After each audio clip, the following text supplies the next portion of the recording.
संसद का बजट सत्र शुक्रवार से शुरू हो गया। बजट सत्र की शुरुआत शुक्रवार सुबह राष्ट्रपति के दोनों सदनों की संयुक्त बैठक को संबोधित करने के साथ हुई। अपने अभिभाषण में राष्ट्रपति कोविंद ने कोरोना के दौरान भारत के संघर्ष, गलवान में शहीद हुए जवान, आत्मनिर्भर भारत और गणतंत्र दिवस के दिन किसानों की ट्रैक्टर परेड के दौरान हुई हिंसा तक का जिक्र किया। राष्ट्रपति ने अपने इस संबोधन में कृषि और किसान के क्षेत्र में हुए सुधारों और नए नियमों के विषय में भी चर्चा की। तो हमारे इस वीडियो के साथ आइए जानते हैं राष्ट्रपति का संबोधन। राष्ट्रपति ने दिल्ली में 26 जनवरी को हुई हिंसा की निंदा की। उन्होंने कहा कि पिछले दिनों हुए तिरंगे और गणतंत्र दिवस जैसे पवित्र दिन का अपमान बहुत ही दुर्भाग्यपूर्ण है। जो संविधान हमें अभिव्यक्ति की आज़ादी का अधिकार देता है, वह संविधान हमें सिखाता है कि कानून और नियम का भी उतनी ही गंभीरता से पालन करना चाहिए। आत्मनिर्भर भारत के लक्ष्य का चर्चा करते हुए श्री कोविंद ने कहा, यदि हमें अपने महत्व को बढ़ाना है तो दूसरों पर निर्भरता को कम करते हुए आत्मनिर्भर बनना होगा। राष्ट्रपति रामनाथ कोविंद ने कहा, कोरोना काल में बनी वैश्विक परिस्थितियों में हर देश की प्राथमिकता उसकी अपनी ज़रूरत थी। उन परिस्थितियों ने हमें यह याद दिलाया है कि आत्मनिर्भर भारत निर्माण क्यों इतना महत्वपूर्ण है। भारतीय कृषि के आधुनिकीकरण और कृषि के विस्तार पर चर्चा करते हुए श्री कोविंद ने कहा, सरकार ने बीते 6 वर्षों में बीज से लेकर बाजार तक में हर संभव और सकारात्मक परिवर्तन का प्रयास किया है। भारतीय कृषि आधुनिक भी बने और कृषि का विस्तार भी हो, इसका ही पूरा ध्यान रखा गया है।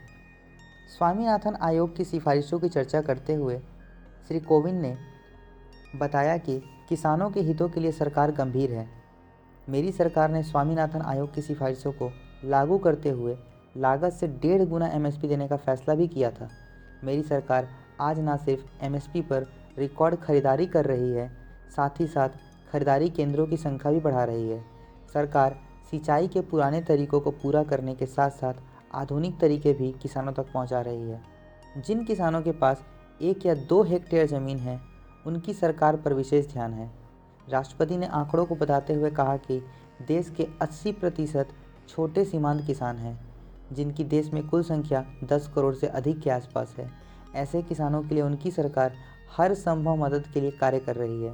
प्रधानमंत्री कौशल योजना के तहत किसानों को अन्नदाता से ऊर्जादाता बनाने के लिए 20 लाख सोलर पंप किसानों को दिया जा रहा है।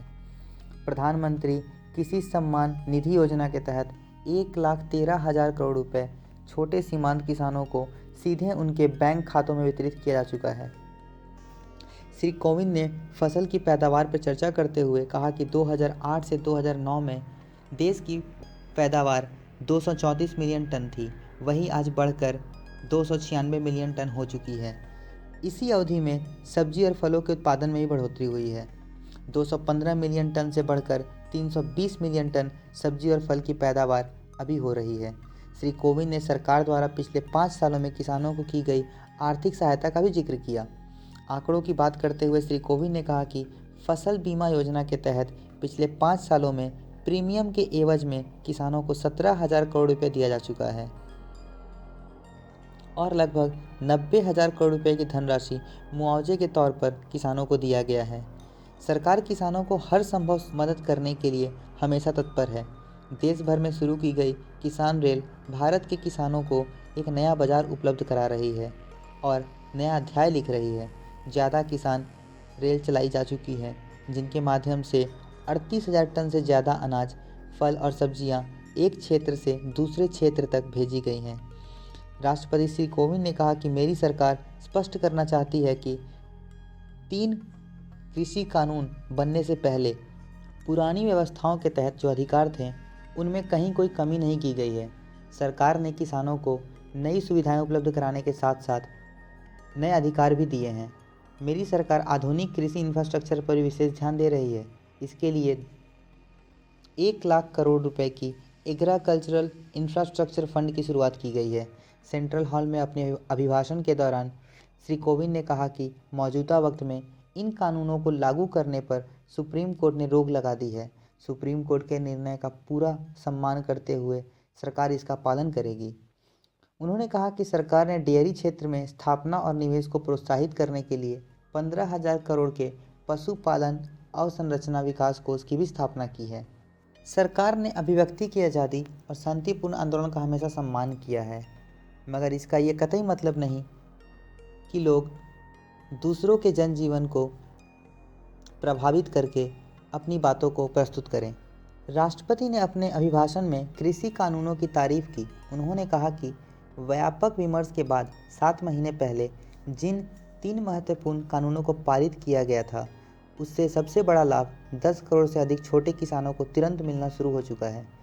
छोटे किसानों को होने वाले इन लाभों को समझाते हुए समय समय पर इन कानूनों में सुधार को अपना पूरा समर्थन दिया था।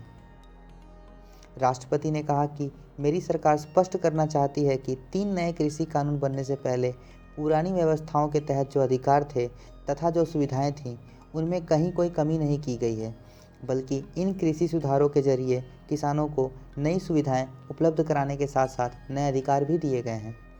श्री कोविंद ने कहा कि 2013 से 2014 में भारतवर्ष में 42 लाख हेक्टेयर माइक्रो इरिगेशन की ज़मीन थी, जो आज बढ़कर 56 लाख हेक्टेयर से ज़्यादा माइक्रो इरिगेशन ज़मीन में जोड़ा जा चुका है।